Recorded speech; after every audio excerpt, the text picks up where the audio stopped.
So the Buteyko clinic method, it involves a measurement appraisal called the control post for adults, and we also have a measurement appraisal for children. It's the steps exercise. It involves unblocking the nose by holding the breath and also switching to nasal breathing on a permanent basis. There's in around 7 breathing exercises, some with different approaches, and the objective of the exercise are to bring breathing volume down to normal physiological levels. Various lifestyle guidelines that are conducive to good health, including looking at sleep, physical exercise and diet. In working with clients, in our introduction to clients, it's very important to explain some of the theory as to why are we doing the exercise, because the exercises take time and people of course are time poor. So we need to give them enough motivation as to why doing this will make a difference to their health. So when we talk about over breathing, we talk about the effect of breathing too much, what effect it has on the blood vessels, that literally it causes blood vessels to constrict. And of course the extent of constriction depends on genetic predisposition. The bond between oxygen and hemoglobin strengthens. People will feel the effects of overbreathing differently. As Claude Lum says, he said it can affect any organ or system to different degrees. And of course people with asthma, when I'm working with a client with asthma, I often talk about, well, you know yourself, exercise is a trigger for asthma, laughter is a trigger for asthma, stress is a trigger for asthma, and what do all of those factors do? Well, they increase breathing volume. On the other hand, it was always noted that swimming in non-chlorinated pools was good for asthma because of course during swimming the face is in the water, so breathing volume is restricted. So we recognise that individuals with asthma breathe too much, individuals with sleep disorder breathing too much. For example, do snorers breathe lightly? If you were listening to somebody snoring, can you say that that person is breathing lightly, or more likely are they breathing very intensely?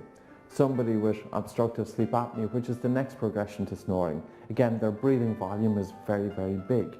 It's too much for their metabolic requirements. How do we breathe when we're stressed? We can talk about that because let's face it, modern day life can be quite stressful with financial demands, work demands, family commitments, etc. That changes our breathing. And people start to recognize, yes, when I'm stressed, my breathing gets faster, becomes more noticeable, etc. So we can bring in practical and everyday examples that resonate with people, that they understand, yes, I actually do that. My breathing is quick and my breathing is noisy. I sometimes breathe through my mouth. I upper chest breathe, or I may sigh, because the more the individual or your client identifies with overbreathing, the more motivated they will be to put it into practice. Look at the breathing of people who are sick. Look at the breathing of people with high blood pressure, or people who are very sick with cancer, for example, and you will see quite intense breathing. So it's not a good sign that if you hear somebody breathing, if you notice that during rest, if they're having quite a large volume of air coming into their lungs, it's not a great sign. When persons first hear of the concept of overbreathing, it can take a while to sink in, and I tell you the reason is because for many years they've been probably told about the benefits of taking big breaths. This is endemic in the Western world. It's endemic in the media. It's endemic in many Western yoga studios. It's endemic in many Western Pilates studios, that even in sports, fitness, coaching, etc., the belief, take a good breath of fresh air, that the more air you breathe into your lungs, the better. And ironically, it's entirely the wrong thing to be doing.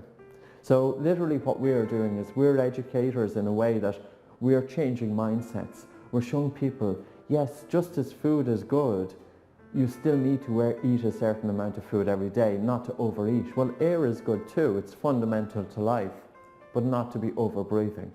And modern life, of course, changes breathing in that it makes it more intense. So the best way to understand breathing volume is to experience it. When you're working with your client, teach them the exercises, and as you're teaching them the exercises, ask them for feedback, but don't give questions that are leading. For example, after the nose and blocking exercise, ask your client whether their nose feels more blocked, less blocked, or the same. So you're getting an honest answer as opposed to leading with a question. After reduced breathing exercises, ask your client whether they have less, more, or the same amount of saliva in their mouth. And of course, increased saliva in the mouth is an indication of activation of the parasympathetic nervous system. When your client starts to understand that, they can bring their body into relaxation in a few minutes by gently softening their breath to the point that they have air shortage. Ask your client, do they feel warmer, colder, or the same? And usually 90% of people will feel warmer. You will have, of course, clients from time to time will say that they feel colder. It could indicate a drop in blood sugar levels. But it could also indicate, sometimes I see with people who are prone to anxiety, that the air shortage that they're feeling, it may be that they may not have such a good perception of their bodily temperature, so they feel that they're colder, whereas in reality, when you're softening the breath, you are actually dilating the blood vessels. So it's fine if they say they're feeling colder, just check, just ask them about your blood sugar levels.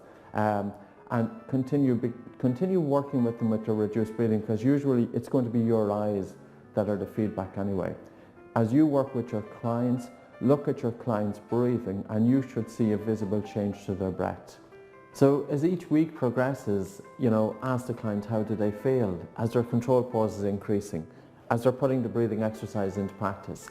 Has their energy levels improved? Has their sleep become deeper?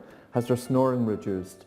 Are they waking up more refreshed in the morning? Is their breathing easier? Is their wheezing reducing? Their coughing reducing?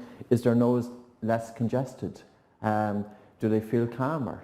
Are they able to sustain speech easier? Are they able to hold a note during singing for a longer period of time? Are they able to sustain physical exercise easier? So you're starting to ask and connect with the client, the effect and the improvement to their health as a result of application of the exercise. And of course, ultimately, it's about increasing the control pause.